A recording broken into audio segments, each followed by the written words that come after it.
ব্রিটেনের জনগণ চার্চিলের নেতৃত্বে বিজয় পেয়েছে, কিন্তু রাষ্ট্র গঠনের জন্য চার্চিলকে দায়িত্ব দেয় নাই। আমি স্বাধীনতার শপথের কথা বলেছি।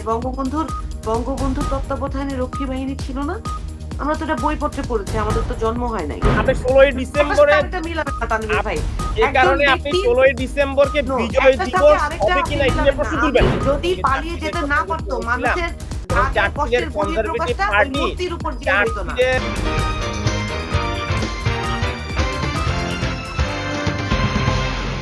চার্চিল যখন ব্রিটেনকে নেতৃত্ব দিয়েছিলেন, এরপরে ইলেকশনে ফেল করছিলেন, কিন্তু এখন চার্চিলের মূর্তি গিয়ে ভেঙে ফেলে না।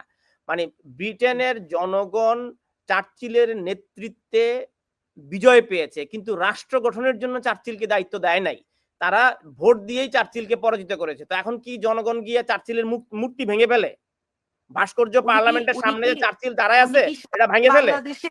নিজের দেশের এতগুলো মানুষকে নিজের দেশের আইন শৃঙ্খলা বাহিনী দিয়ে গুলি করে মেরে ফেলেছেন জনসম্মুখে। এটা কি বঙ্গবন্ধু মেরে ফেলেছে নাকি? আমি বলেছি যে স্বাধীনতার শপথের কথা বলেছি। বঙ্গবন্ধুর তত্ত্বাবধানে রক্ষী বাহিনী ছিল না? আমরা তো এটা বইপত্রে পড়েছি, আমাদের তো জন্ম হয় নাই। রক্ষী বাহিনী ছিল না? বাংলাদেশের মানুষের যতটুকু ক্ষোভ, এই ক্ষোভটা কেন হয়েছে আমি তো জানি না। আপনি যদি জেনে থাকেন আপনি আমাকে এনলাইটেন করেন, আমি একটু জানি। আমরা তো মানুষের কাছে শুনে জানছি, তাই না? ধরেন রক্ষী বাহিনীর যে ইতিহাস, আপনি 16 ডিসেম্বরে মিলাবে না তানভীর ভাই। এই কারণে আপনি 16 ডিসেম্বরকে বিজয় দিবস হবে কিনা এটা নিয়ে প্রশ্ন তুলবেন। আমি স্পষ্ট করেছি যে মুক্তিযুদ্ধ, বিজয় দিবস এইগুলো নিয়ে যে কোনো বিতর্কিত কোনো কথা এবং অসমর্থিত কোনো কথা সেটাকে আমরা কোনোভাবেই এন্ডোর্স করি না। কিন্তু এটার সাথে আমি এটাও বলছি যে একজন ব্যক্তিকে এককভাবে মুক্তিযুদ্ধের ক্রেডিট দিয়ে গ্লোরিফাইও আমরা করতে চাই না, কারণ মুক্তিযুদ্ধের গ্লোরিফিকেশনের যদি কোনো হকদার কেউ হয় সেটা হচ্ছে সমস্ত মুক্তিযোদ্ধারা, এবং যারা শহীদ হয়েছেন, যারা সম্ভ্রম হারিয়েছেন, তারাও সমানভাবে এইটার অধিকার রাখে যে তাদেরকেও সেই সম্মানটা দেয়া হোক। কিন্তু আপনি যেটা ভাঙচুরের কথা বলছেন, সেই ভাঙচুরের জায়গায় আমি যেটা বলতে চাই সেটা হচ্ছে বাংলাদেশে মানুষের সাথে যে অন্যায় হয়েছে সেই অন্যায়ের প্রতিবাদে তারা যদি অন্যায়ের প্রতিবাদের যে ভাষাটা সেটা যদি অনেক বেশি এক্সট্রিম হয়, সেইটা মানুষের সাথে মানুষের কষ্টের জায়গাটা কিভাবে নিরোধ করা যাবে সেইটা নিয়ে আলাপ করেন, তাহলে আর এই ভাঙচুরের ঘটনা হবে না। ধরেন চার্চিলকে আপনি নির্বাচনে পরাজিত করার কথা বলছেন, তো উনি কি পরাজিত হয়ে 2000 মানুষ 5000 মানুষকে গুলি করেছে, 10-20 হাজার মানুষকে জীবনের মতো পঙ্গু করে দিয়েছে? উনার যদি ধরেন এই ধরনের ঘটনা যদি কোনো শাসক করে থাকে পৃথিবীর কোনো ইতিহাসে কোনো দেশে, তার যদি বিচার হয়, বিচারিক প্রক্রিয়ায় যদি সে অংশগ্রহণ করে বা সে যদি অ্যারেস্টেড হইতো, বা যদি সে আর্মির সেফ কাস্টডিতেও থাকতো, 650 জন যদি আর্মির বা যে কোনো ভাবে যে কারো সহযোগিতায় যদি পালিয়ে যেতে না পারতো, মানুষের আগের কষ্টের বহিঃপ্রকাশটা ওই মূর্তির উপর দিয়ে হইতো না।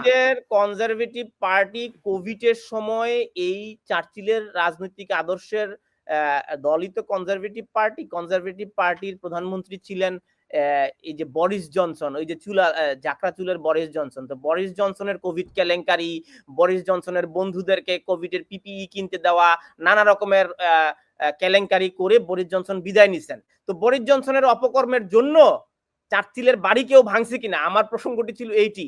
বরিস জনসনের অপকর্মের জন্য চার্চিলের মূর্তি কেউ ভাঙে নাই। যে অপকর্ম করেছেন, বরিস জনসনের যে অপকর্মের কথা আপনি বলছেন, উনি তো উনার দেশ ছেড়ে পালায় যান নাই। উনার অপকর্মের বিচার করার সুযোগ পেয়েছে উনার দেশের মানুষ। ওইটাকে একটা বিচারিক প্রক্রিয়ায় এনে এবং সেইটার বিষয়ে তদন্ত করার সুযোগ হয়েছে, তাকে প্রশ্ন করার সুযোগ হয়েছে। শেখ হাসিনা কি আছে বাংলাদেশে? তার দোসররা ওনাকে তো ফাঁসি দেওয়া হয়েছে, সর্বোচ্চ শাস্তি দিয়েছেন, আর কি দিতে চান? শুনেন, উনি দেশে নাই, উনার সাথে 650 লোক পালিয়েছে।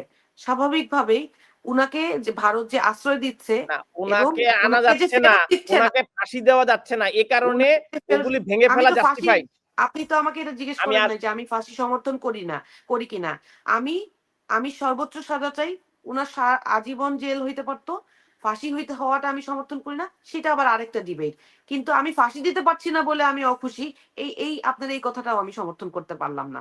আমার কথা হচ্ছে উনি বিচারিক প্রক্রিয়ায় অংশগ্রহণ করতো, মানুষের সামনে থাকতো, মানুষ দেখতো যে উনি বিচারিক প্রক্রিয়ায় অংশগ্রহণ করছে, তাহলে মানুষের রাগটা এই লেভেলে থাকতো না। অনেক ধন্যবাদ। আবার ধরেন যেই ভারতের উনি দাসত্ব করছেন, সেই ভারত যে উনাকে ইশতিয়াক আশ্রয় দিয়ে আজিজ উনাকে উলফাদের এই প্রতি এই অবিচার এইখানে হচ্ছে।